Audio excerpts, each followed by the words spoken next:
नमस्कार विद्यार्थी मित्रांनो, स्वागत आहे तुम्हा सर्वांचं अभ्यास गुरु या चॅनलवर। विद्यार्थी मित्रांनो, या व्हिडिओमध्ये अतिशय महत्त्वाचे 25 प्रश्न आपण पाहणार आहोत। पहा, या ठिकाणी प्रश्न पहिला आहे, धरती आबा म्हणून कोणाला ओळखले जाते?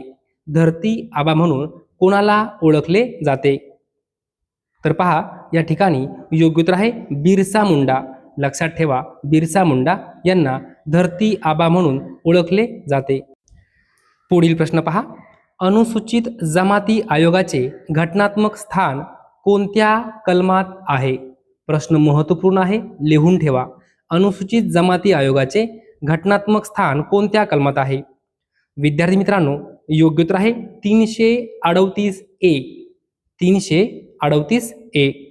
पुढे पहा, महाराष्ट्रातील जव्हार हे ठिकाण कोणत्या जिल्ह्यात आहे?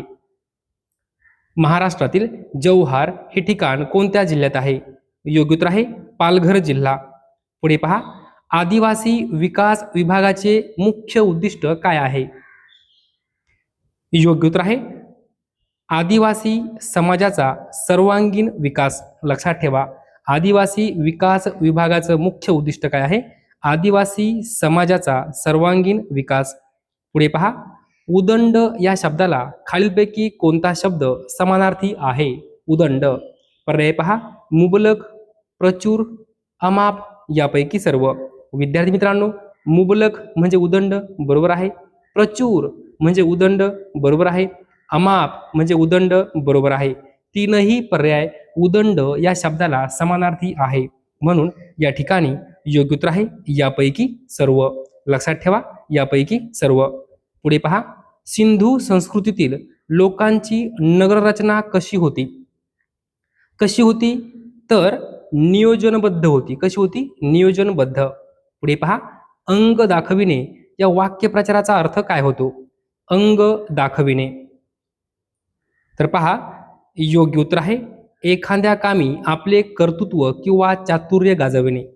अंग दाखविणे म्हणजेच एखाद्या कामी आपले कर्तृत्व किंवा चातुर्य गाजविणे।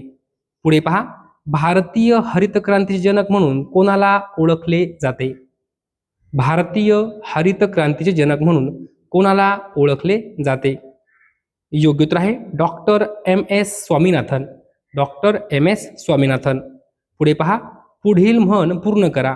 पी हळद नि हो डॅश डॅश। काय? पिवळी, गोरी, हळदुली, शहाणी। तर या ठिकाणी योग्य उत्तर आहे गोरी। पी हळद नि हो गोरी। पुढे पहा, नर्मदा नदी आणि तापी नदी या नद्या कोणत्या समुद्रात जाऊन मिळतात? विद्यार्थी मित्रांनो, नर्मदा नदी कोणती वाहिनी आहे? पश्चिम वाहिनी आहे। तापी नदी कोणती वाहिनी आहे? पश्चिम वाहिनी आहे। आणि पश्चिम वाहिनी नद्या कोणत्या समुद्रात जाऊन मिळतात? तर लक्षात ठेवा, अरबी समुद्र। लक्षात ठेवा, पश्चिमेकडे वाहणाऱ्या ज्या काही नद्या आहेत त्या सर्व अरबी समुद्राला जाऊन मिळतात।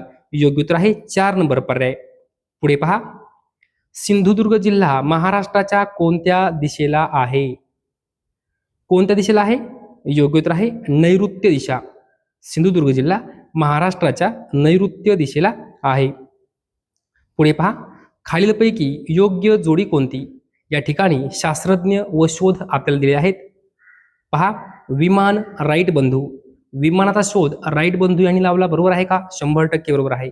Radio G Marconi. रेडिओचा शोध जी मार्कोनी यांनी लावला, बरोबर आहे का? 100% बरोबर आहे। Television John beard. आता टेलिव्हिजनचा शोध जॉन बेअर्ड यांनी लावलेला आहे का? 100% बरोबर आहे।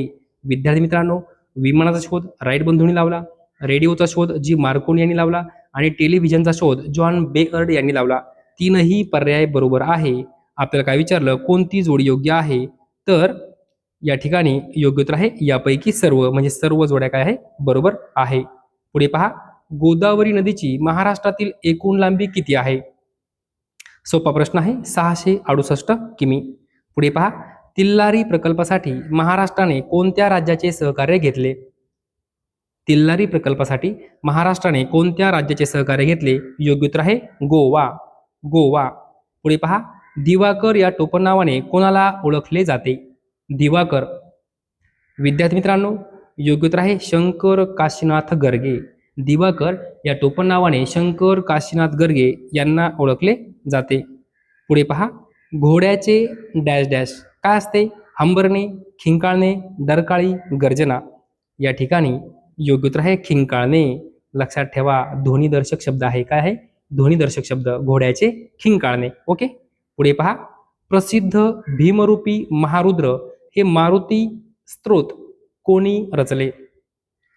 तर या ठिकाणी योग्य उत्तर आहे समर्थ रामदास. प्रसिद्ध भीमरूपी महारुद्र हे जे काही मारुती स्तोत्र आहे हे समर्थ रामदासांनी रचले. पुढे पहा, डॉक्टर बाबासाहेब आंबेडकर यांनी धर्मांतर करण्याची घोषणा कधी केली? प्रश्न महत्वपूर्ण आहे, उत्तर यायलाच पाहिजे. कधी केली? तर 13 ऑक्टोबर 1935. 13 ऑक्टोबर 1935 रोजी डॉक्टर बाबासाहेब आंबेडकरांनी धर्मांतर करण्याची घोषणा केली. पुढे पहा, खापर फोडणे या वाक्यप्रचाराचा अर्थ खालीलपैकी कोणता? खापर फोडणे म्हणजेच काय? तर दुसऱ्यावर दोष ठेवणे. खापर फोडणे दुसऱ्यावर दोष ठेवणे. पुढे पहा, कधीही न विसरता येणारे या शब्दसमूहासाठी शब्द ओळखा. कधीही न विसरता येणारे याला आपण काय म्हणतो? अविस्मरणीय. अविस्मरणीय. पुढे पहा, छत्रपती शिवाजी महाराज टर्मिनस पूर्वी कोणाच्या नावाने ओळखले जात होते? तर पहा, योग्य उत्तर आहे व्हिक्टोरिया टर्मिनस. Victoria terminus. पुढील प्रश्न पहा, पहिल्या जागतिक महायुद्धाचा कालावधी खालीलपैकी कोणता आहे?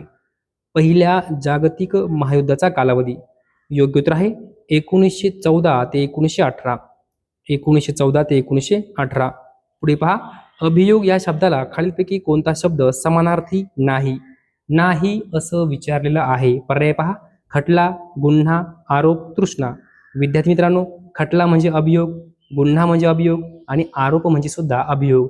हे तीनही पर्याय अभियोग या शब्दाला समानार्थी आहे. तोंडी पाठ करा. अभियोग, खटला, गुन्हा, आरोप हे समानार्थी शब्द आहे. आपल्याला काय विचारलं? कोणता शब्द समानार्थी नाही? तर 4 नंबर पर्याय आपलं झालं उत्तर.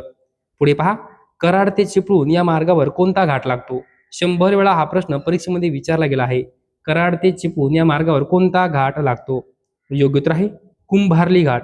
कोणता घाट? कुंभार्ली घाट. पुढे पहा, सुधा या शब्दाला कोणता शब्द समानार्थी आहे? सुधा. सुधा म्हणजे काय? रुची, व्यासंग, कानन, अमृत. कोणता पर्याय आहे? सुधा.